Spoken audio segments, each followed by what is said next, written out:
Welcome to Unstoppable Podcast with Harry Sardinas, inspiring conversations with influential millionaires, investors, thought leaders, entrepreneurs who are making a massive difference with their innovative products and services, and sharing the challenges and wisdom of how they sold their first million. How would you like to make your first million? And today we have a special guest, Sally, which is a property investor. So Sally, tell us, what are the 5 steps that property investors should be doing out there to make the first million? First million, number one, get off the couch and do something. Find a real estate group, find something online, learn how to do things. Number two, for me, I found a friendly real estate agent who gave me a list of pre-foreclosure houses, and I started door knocking at least 10 houses per weekend. Tried doing it both Saturday and Sunday, so I got 20. Number three, know your business. When a potential homeowner needs to sell their house, know the information, so what you have to do. Number four, have the contract with you right then and there so they can sign it. None of this, oh, let me sleep on it. Get them to sign it right then and there. And number five, have a list of buyers, send it out to all list of buyers at the same time. So the first person who contacts you gets the house and nobody can say, I played favorites. Wow. So Sally, tell us a little bit more about why do you decide to become an entrepreneur anyway? Why did you start to all this business with the property? What happened? Are your family they are entrepreneurs? Do you have a friend? Why do you want to be your own boss? My watershed month was October of 2018. 3 major things happened. I was working in Phoenix, Arizona as a Medicare broker. My oldest nephew was getting married in Charlotte, North Carolina. Medicare the open enrollment is from October 5th to December 7th. His wedding was October 29th. I had time saved up and they would not let me have the Friday before the wedding and the Monday after the wedding off. Not happy. Wow. Yeah, not happy at all. Second thing that happened. That's why you said that's it. I'm quitting. This is why, exactly. I'm like, how dare someone tell me I can't use my own vacation time? I mean, you guys are from England. You have a lot more vacation time than we do. We just get 2 lousy weeks. So second thing that happened, my brand new 3-week-old car. I'm driving to work at 7 o'clock in the morning. I'm the second car through on a green light. The guy who ran the red light T-boned my passenger side with no insurance, and I'm upside down in my car by $9,000. All of a sudden, I go from being comfortable to eating ramen noodles twice a week, like I did in college when I was broke. Wow. So, so things weren't going well. And then the third thing that happened, I lived in Phoenix, Arizona. My mom and dad lived in Goodyear, Arizona, 25 miles west of Phoenix. They drove from Goodyear to Charlotte for the wedding.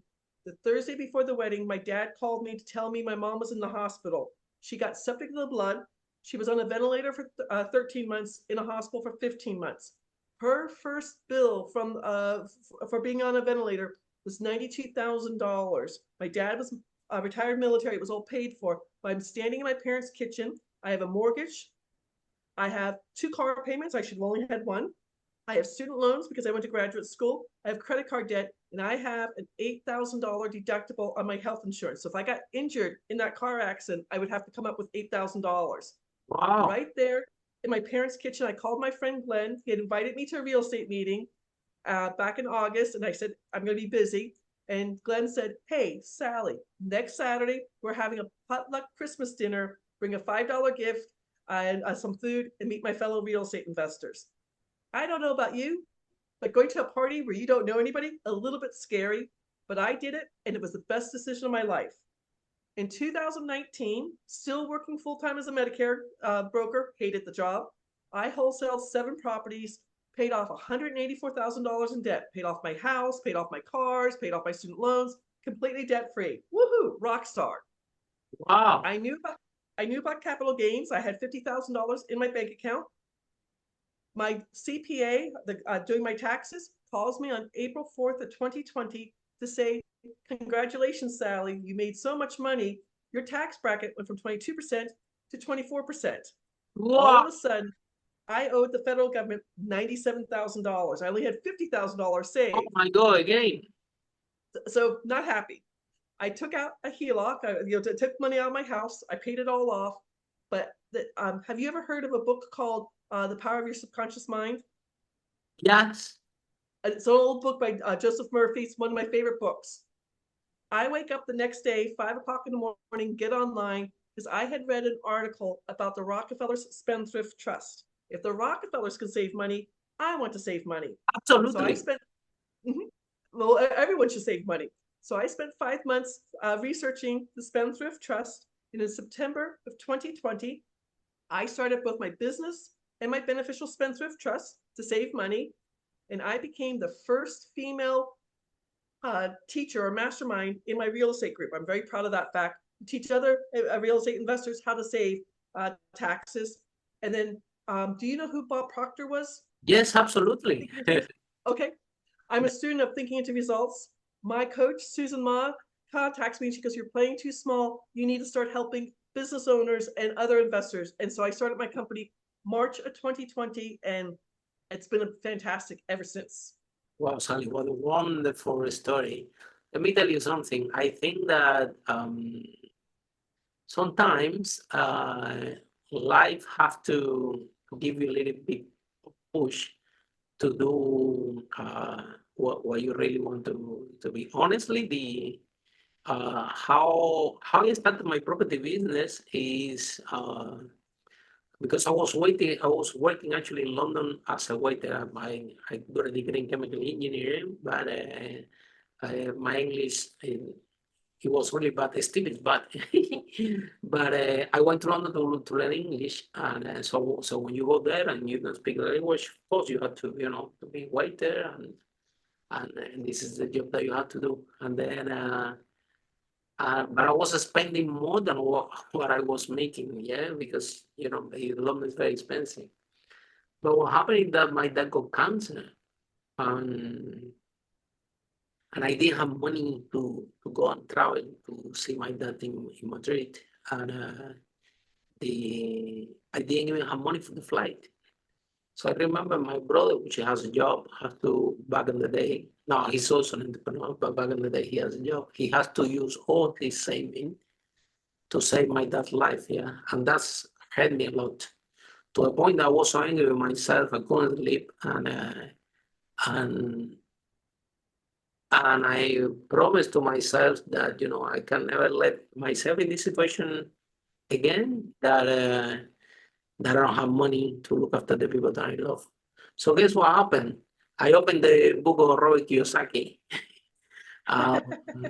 Today, some of my course speakers and leaders have been listed in the new Titan platform next to Robert Kiyosaki. So today, my courses are listed next to him. But I opened a book, and I learned. I learned a lot of things. I learned that you can be your own boss. I learned because my parents are teachers. They told me go to university, study a lot, and you're gonna be fine. And here I was in London as a waiter with the degree in chemical engineer, and because I don't speak English, nobody's gonna give me a job as an engineer. So and in Spain, it was not jobs. In Madrid, they were very restricted.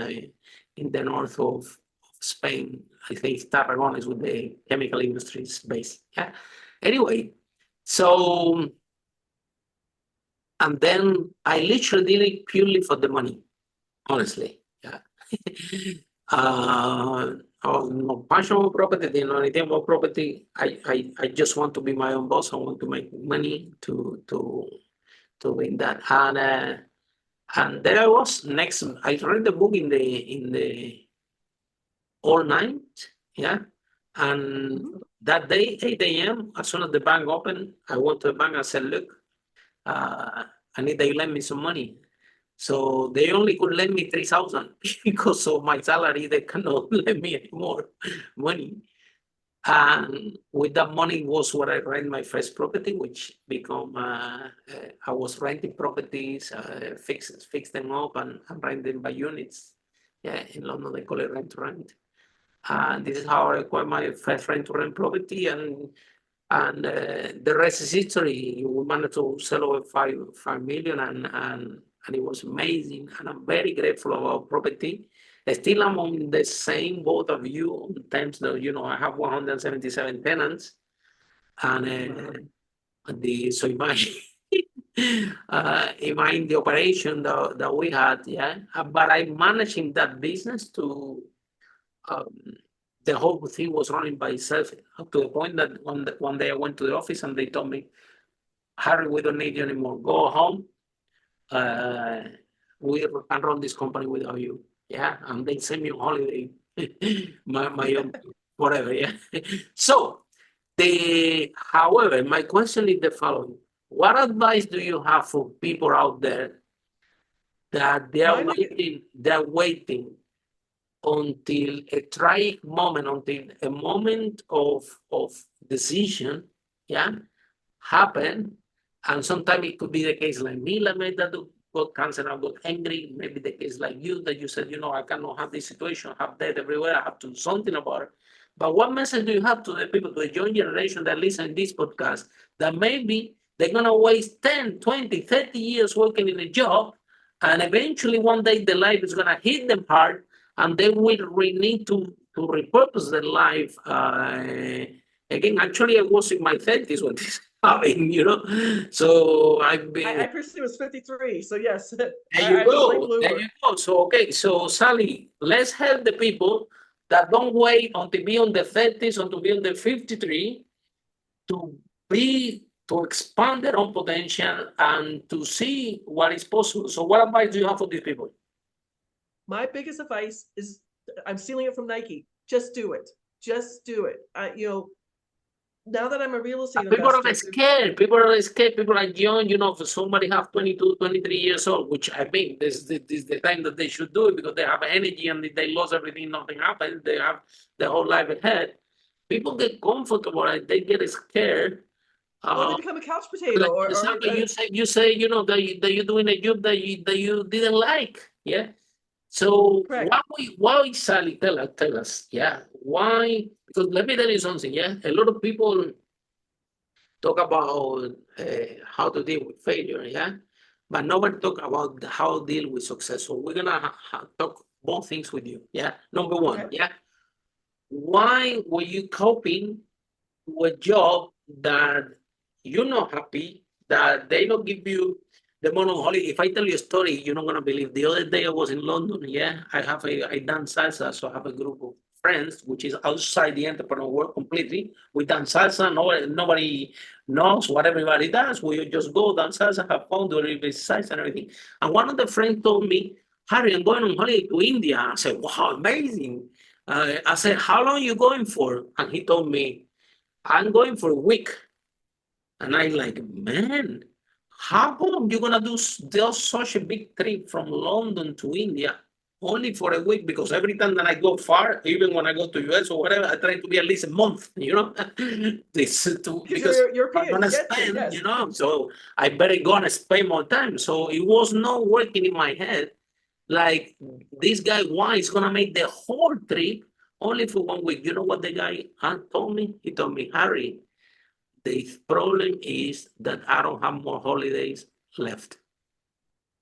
And this is when I realized how lucky I am in the last 18 years, which is when I've been in business, that even my head doesn't work, that somebody can tell me how long I'm going on holiday, or somebody told me if I'm gonna go for 3 months, I go, which I've done several times.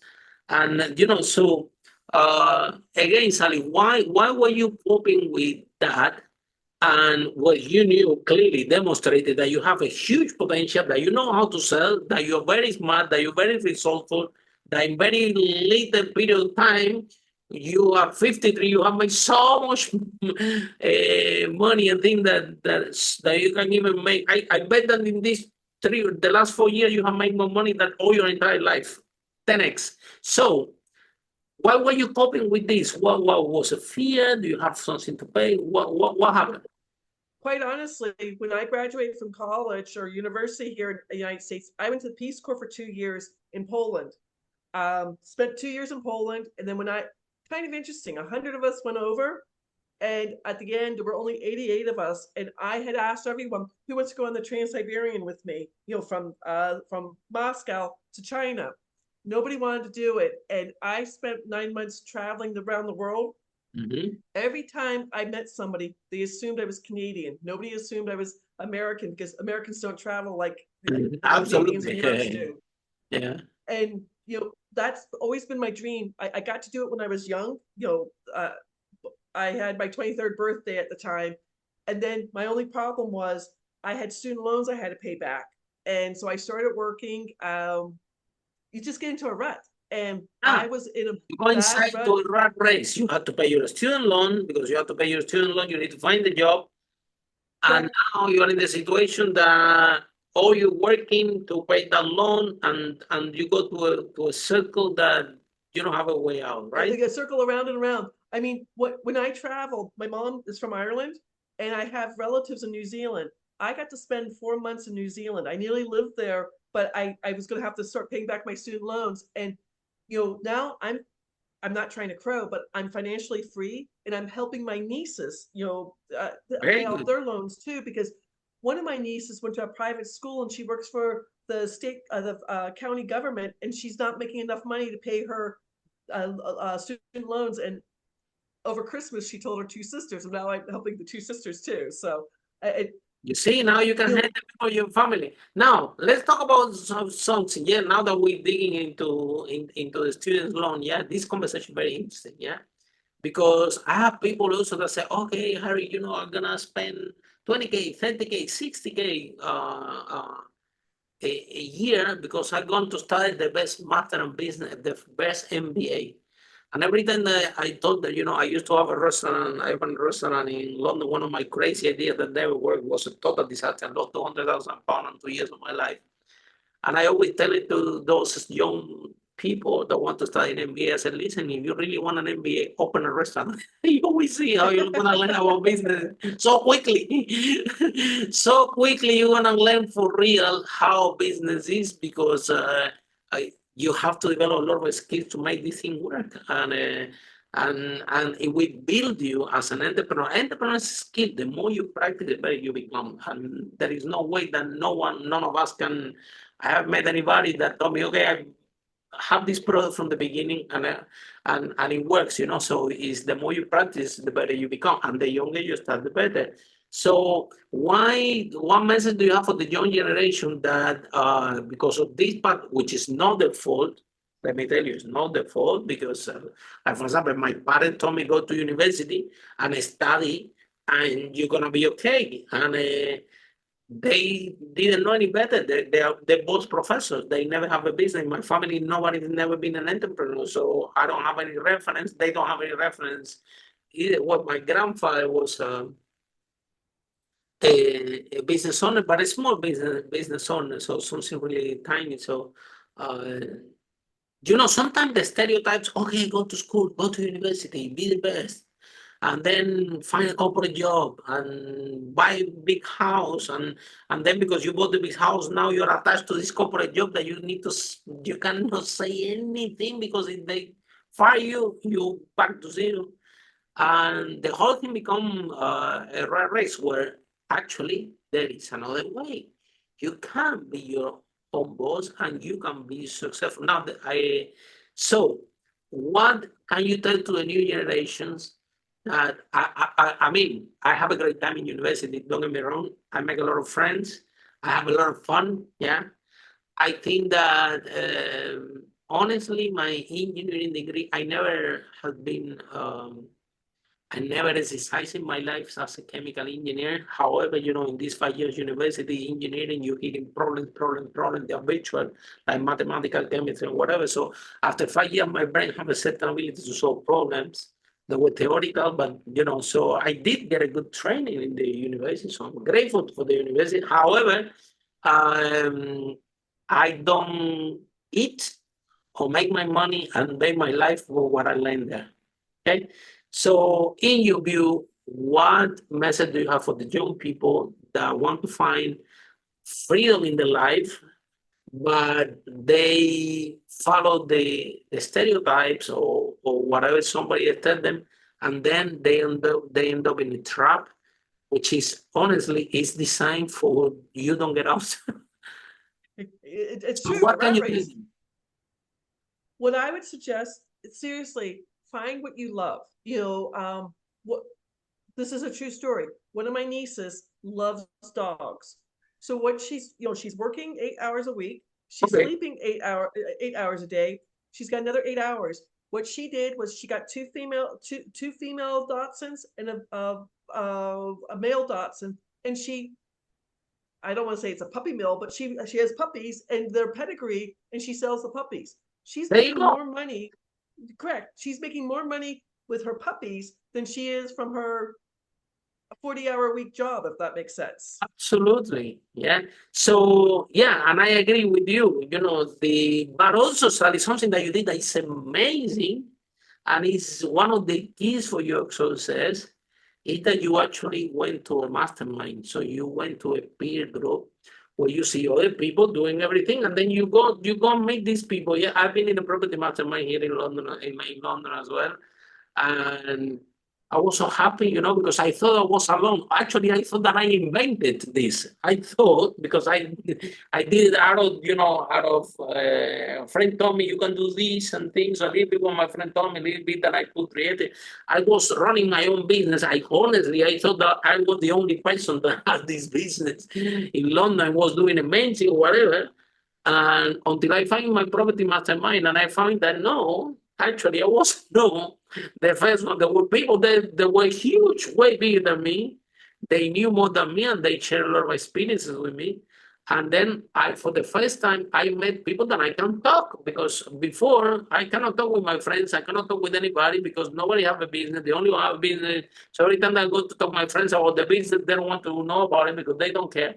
So I didn't have anybody to talk. So I become more lonely and lonely and lonely and lonely until I find this mastermind group. In this interview, this exact interview, in this broadcast on Stockholm, I interview one guy that he lived in Colorado. He had like 40 exits in different industries. And he told me, Harry, look, I moved to Colorado, and people making money, real estate. I decided to do real estate. And now, after 2 years, I have a big portfolio and everything is going well. And I asked him, remember how you do it? The guy have 40 exits in different industries. So, you know what he told me? He told me, Harry, very simple. I find what the best property coach there in the area. I pay him a lot of money. I ask him to teach me what to do. So the whole point is that even a multi-millionaire, I'm talking about a serial entrepreneur who has a deep understanding about business, decided that if he wants to be in real estate, it's better to hire a coach or to join a mastermind, to join in a peer group, to learn with these people. Yeah, right. Because he can say, you know what, I have 40 business exits, so I will figure out by myself. He could say that. However, he say, no. I'll pay a coach to show me, and then I'll do it. So a lot of and it goes also with the community. If you find a mentor, and this mentor, I always sometimes people tell me, Harry, no, I'm buying this course. It's costing me 10,000.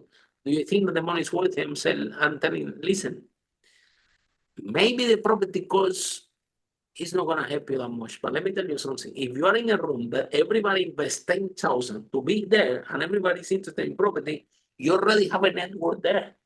The money's already there in these people that you're going to meet there. Because these people are passionate about what property, and some of them will selling something, some of them are buying, some of them have lots of property. You will meet in that peer group your network, which is sometimes more valuable than even the course. That's why I'm telling the people, because the people sometimes they are obviously, they have concern. Well, shall I buy this property, this course? And of course, you have to do the yes. Of course, you have to find a good mentor that help you, but definitely. The joining the mastermind group, hiring a coach, and have your community is like a big accelerator. So your experience, tell us what positive do you find about this community, and how you went to a meeting that everybody was a stranger, And then these people become your role model. And you say, wow, I want to be like these people. I don't want to be like my people in my job anymore. So what happened that party? Did they Um, give something to when I drink? went to the party, it was a real estate group. Again, you had to pay money to get the education. I moved. We have 401ks. I moved money from my 401k to buy the education. My personal goal, I write it down. Bob Proctor, write your goal down 100 times a day. I wanted to pay the $20,000 back in under a year. I paid the money back in less than 6 months, and then everything after that was pure profit for me. One of the things I have to tell you, Harry, we would have Zooms 5 days a week where you would get on there. 60 people are on the Zoom, and I would go. They did a deal. He did a deal. She did a deal. Of the 60 people, only like 4 people had done a deal, and there's the education. You're paying for the education. You can watch it anytime, but the education gave me so many ideas, and everyone's like, well, you're door knocking. I'm like, how else am I going to get these properties? And I'm like, I don't go out at 8 o'clock at night. I purposely go during the daytime because, things like that. But, I found my own properties. Anybody can do this. And when I moved here to North Carolina, after COVID restrictions got lifted, I now have set up this, I use chat GPT to do Yes. the 10 different ways to save your house. And I go to the doors and I knock and I leave it. If they don't answer, I leave it at the door, and I leave it at the garage saying, hey, I have 10 steps for you to save the house. Only 2 of the steps I can get paid on, but the other 8 steps I can do something. And just in my zip code, my zip code here, not my county, but my zip code, there are 224 houses in pre-foreclosure. So far, I don't want to say I've won. I've worked with 11 families, helped them get out of a In the situation. They house. didn't have enough Wow, money. amazing. The Correct. And I houses in mean, North Carolina are amazing. I've been there several times. They're huge.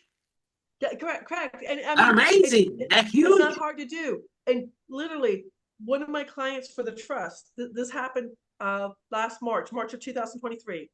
I took my friend Ingrid here in North Carolina. I took her in her neighborhood, her zip code. She has 369 houses in pre-foreclosure. So I took her door knocking 3 weekends in a row to show her what I do. Has she done anything with it since that? Now it's October, so what? 18 months, 20 months later, she's not done anything since then. But we showed up at a local pizzeria that we both love, New York style pizza. We were there chatting for 2 hours. I was telling her about the trust that I sell. The owner, Mario, heard about this. He was just doing his 2022 taxes. He asked for my business card. And because he did that, we're saving him and his family over $34,000 a year in North Carolina state taxes and federal income taxes. And he's told 7 other business owners that he knows in the area to talk to me. I mean, it just, a small snowball goes down the mountain and becomes an avalanche, if that makes sense. So how do you feel now that you're an entrepreneur? Because let me tell you, when it works, it's amazing. It's brilliant. When you can be your own boss, when you work wherever you want, because I mean, this situation, we are in this situation that we work with people that we like. Exactly. Well, You can hire your, one of the things I'm looking at is to do remote year. Have you heard of that website? which one? Remote year. You can go for 1 month. I'm planning on going in May of 2024, where I'm going to spend a month in different countries, and you'll have internet access, so I can do my business Oh, anywhere. I love it. I love it. What's the name of the website? Remote Gear. Remote, REMOTE year, remoteyear.com. Remotegear.com. Yeah. Oh wow! So you can go around and do the. Don't give me ideas. I love travel. I did it. I did it for 1 month, Mexico City, loved it, and so that's why I'm planning on doing a full year. There you go. So now you see. Now you're in the path that you can feed your dreams and travel the world. I love to travel. Yeah, Yes. it's one of my passion. Yeah, I've been in a lot of places. So So do you have a UK passport, or do you have a I have a Spanish Spanish passport? passport. Yeah, I have But a. my mom, who's from Ireland, before it became the EU, my mom, who's from Ireland, purposely got my brothers and I Irish passports because of, you're probably too young to remember this, but there was a airplane that was hijacked and people had to show their passports and only Americans ended up on the plane. My mom was like, that's not happening to you. And I'm a scuba diver. When I travel to other countries, especially to Honduras, I travel on my Irish passport. I don't have to pay the $90 to get into the country like Americans have to. So I'm cheap. Yeah, and it's amazing. Yeah, island, beautiful as well. Yeah, the whole thing is that you can design your life. Okay. Exactly. And I remember my story that I told you about, my dad had If this you don't mind asking, situation, had did he this get okay? and everything. Yeah, of course he got okay, he recovered and everything. But guess what happened? I think that 5, 7 years after, it's my mom who is in trouble, and now it's not 10K. Now it's 1 year of work and over 100,000. And if I didn't have my business back then, my mom would be dead now.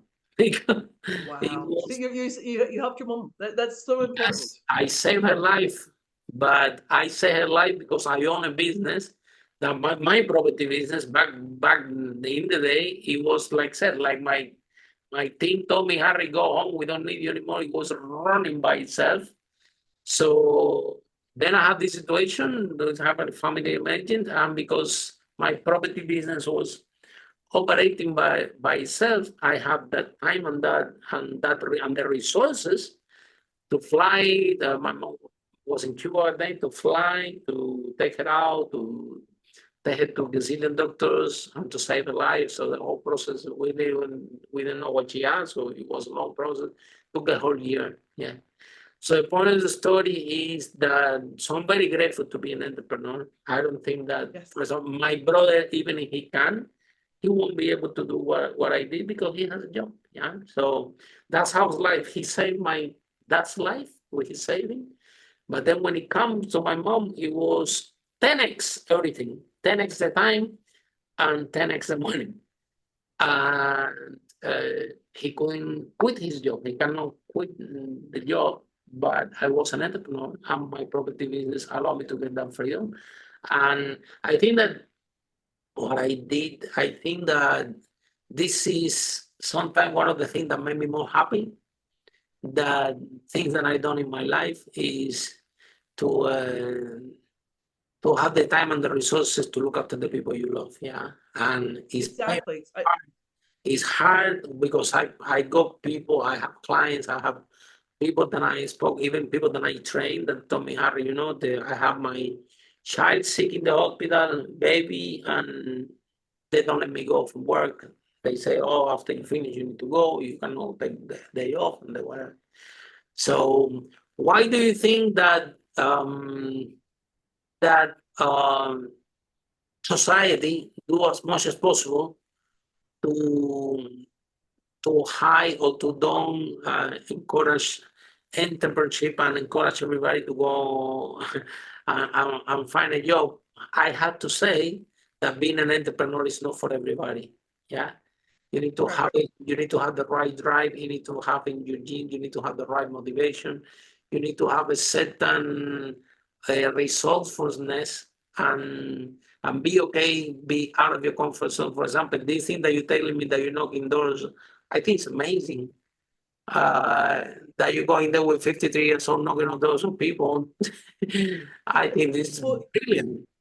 I just like yourself, I was always told either we're going to go to college or university or get into the military.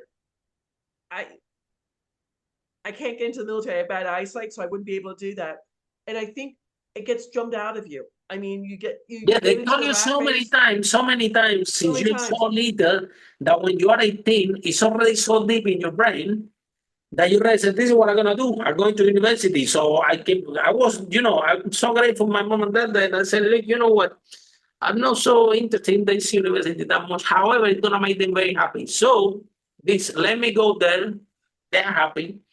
They also pay, they also give me Oh, money. I paid my own way, so yes, Oh, yeah, I know. well, I was back in there. I was in Cuba, so when they you have to, you will be able, you have to study, but you have your own personal expenses that you have to cover.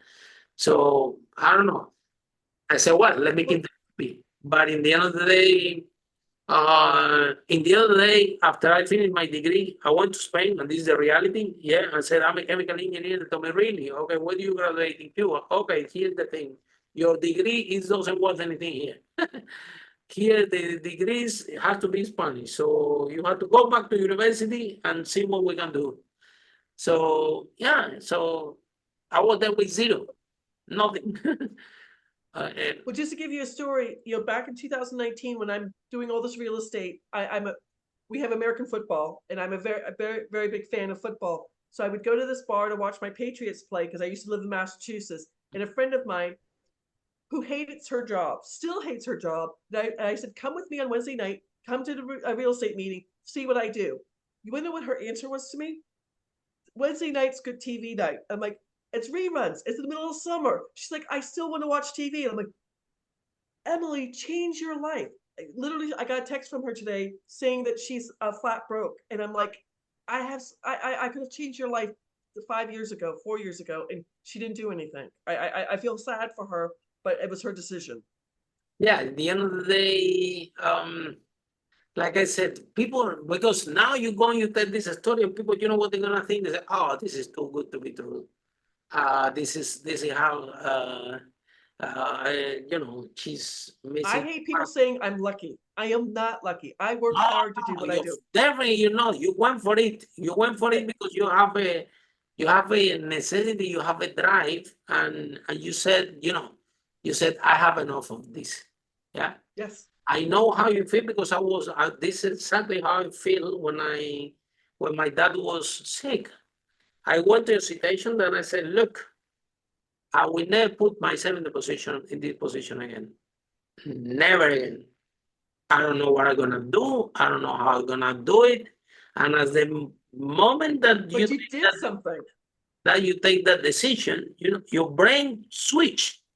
Yes. And I start to look. So that after I take the decision, then I remember I went to a bookshelf because I couldn't sleep. It was like 3 or 4 a.m. I was upset so with myself, with the whole situation that you said, I will never be in this decision again. And after I take this decision, the first book that I took, it was the Robert Kiyosaki. I started to read, I said, this is it. I write on the decision. These books give me a completely different, because it's very basic, but talks about strong concepts like you can be your own boss, that you can have your own productive business, that is talking about this rich dad and the poor dad. So I would say that my parents are the best poor dads ever. They're amazing. They're brilliant poor mom and dad, you know what I mean? So Well, with my mom, when I got into real estate, true story, my grandfather died December 1939 in Ireland. She lost her house. She got kicked out by relatives. So she made me promise I wouldn't foreclose on anyone. She was sick. She was sick for 13 months, and it was during COVID and everything else. And she knew about one of my properties. And when she got better, she's just like, "What happened to that property?" I'm like, "I'm foreclosing on them as soon as I can." She goes, "Get there out yeah. of there. They deserve it." I'm like, "Mom, you never curse," but yeah, she agreed with me because, I mean, before COVID, he had only paid twice, and we were in the process of foreclosing on him, and then COVID happened, and then he never paid again, and he got to live there for another 19 months, completely rent free. And I'm like, I have expenses, I have to pay things, so yeah, situation. But she finally agreed with me, and I'm like, I don't like to foreclose on people, but it does have to happen sometimes. Yeah. I think this is the business. Unfortunately, this is we're trying to keep to provide the service the best that we can. We try to be, in COVID, we have some tenants that say, okay, we cannot pay because we don't have job and everything. And of course, we accommodate to them. We give them time. It was amazing how they did pay back, amazingly. Yeah. So Well, the the rest of the story on that, my got married in Sitka, Alaska. It's a port town. And it sounds funny, but I had to move the car. Like, I flew up there and I had to move the car a mile from one place to the other place. And my cousin from Pittsburgh, her husband was in the car with me. He had just retired from Mellon Bank. It was a General Motors vehicle, so it had OnStar. So the phone call came through. It was the brother of the gentleman who was foreclosing on. I said, hey, I can't talk right now. I'll call you on Tuesday when I get home. Well, my cousin's husband, Eric, he's my cousin too. He's just like, you're a real estate investor? I have all this 401k money that I want to invest. And I'm like, I now have 4 investors, Eric and 3 of his friends, who help me with my real estate. They get paid, I get paid, and it's just an amazing thing. I mean, you don't know where people come from. I would never have thought Eric had all that money to invest. I'm so proud of you. Look at you, Sally. You're glowing, yeah. And I can think that it's never too late to become an entrepreneur, and it's never too late to start to live your life. So this is our message to our listeners. If you're in a situation that you're going to work in a place that you don't like, I mean, we only have one life, yeah. And my cousin that is an artist, yeah. So he's a very successful artist. He's a painter, so he paints art, and his clients are very wealthy people. He always say, life is one and it's expensive. The other thing is not life. That's what he said all the time, my cousin. So, I mean, but behind this say there is something very profound. We only have one life. So it's no point for us to cope with anything, that to go to work and work with people that don't respect us, people that don't appreciate what we do. They give us cut our freedom and don't give us enough holiday. And just for have this relief to go on Saturday and work TV and depend, because you can be Saturday and Sunday if they don't call you to go back to work, because otherwise they can call you, they can tell you come to work, otherwise you might lose your job, right? So I think that the more you can learn how to control your life, the more you can jump into this journey to become an entrepreneur. You could be a property entrepreneur, like for example, even your need that in the puppy business, yeah, and it's amazing. So I think that what we can always say to everybody listening here is that even if you love your job, even if everything is fine, have a little thing on the side. There's so many ways to make money. Exactly. Have you read the book of I forget what Waddle K. Waddles, The Science of Getting Rich? No, I don't. It's an old book, but my niece who has the 3 dogs, she's like, I go walking in the morning with the dogs, I come home at lunchtime, walk the dogs, and she's just like, this is so easy. And she now has a name that she's this breeder of these Dachshunds, and her sisters are like, what dogs can I do? Another But what your niece had, that she's very lucky. She has you as a role model. She has you, yeah, correct, absolutely. correct. She look at you and said, wow. She did it on her own, and what's going on? And now you go and you encourage her. You say, you want to have your own because you know how good it is. And you go and say, you want to be a puppy business? I'll support you. I'll help you. What can I do? Do you need me? Correct. I mean, it's funny because you're not gonna tell them. You're not gonna tell them, look, stop this puppy thing. This is nonsense. Go to university, focus in your studies, because you're spending time in these puppies. You're not gonna pass your exam, which is what normal parent will say, right? Right. So she's seeing in you a role model, and she's inspired. And now she said, look, actually, being an entrepreneur is not that bad. Because traveling is there's so many easy things to do. I mean, who knows? A funny thing, when where my parents live, they were building the houses around there. My mom she was told to go walking after she got sick. She started picking up tin cans and putting them into a plastic bag. I mean, it doesn't sound like much, but in a week she'd make $41 on her tin cans, and she's like, "That's my fun money." Like she would take my dad to dinner or lunch or something, and I mean, that's how easy it is. Yeah. So I think thank you so much, Sally, for joining the podcast. I think that you are amazing. You are amazing, and you are a great role model to follow. Honestly, yeah. Thank you, Harry. An example of perseverance, and you have been very brave. Yeah, let me tell you something. You have been Well, very. thank you for having me. And I mean, you're an amazing person. I was reading everything about what you're doing. So Thank you. congratulations to you too. Yeah, and this is what we're trying to do here, Sally. We're trying to our listeners hear stories like you, yeah, and use this blueprint as a role model so they can see that something else is possible. That Exactly. the sad thing that even these people that they have corporate job, they have a big mansion, driving a Ferrari, they think that they're rich, and they're just trapped into job. That one day they're gonna tell them you don't need it anymore, and you're going to end up with very specific skill, which is nothing to do with being an entrepreneur, because only to be an entrepreneur, running a business like you do, you need to know about tax, you need to know about sales, you need to know about negotiation, you need to even have a lot of skills in order to build a successful property business. So one person, when they get out of the corporate job, they only have one skill, a very specific, is no use for anything. And guess what?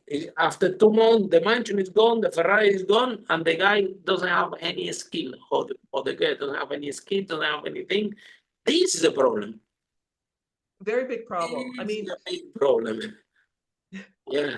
the Even in your job, work. right? The job that you were doing, even if they tell you we don't need you anymore, and when you get a certain age, they start to don't give you opportunity, right?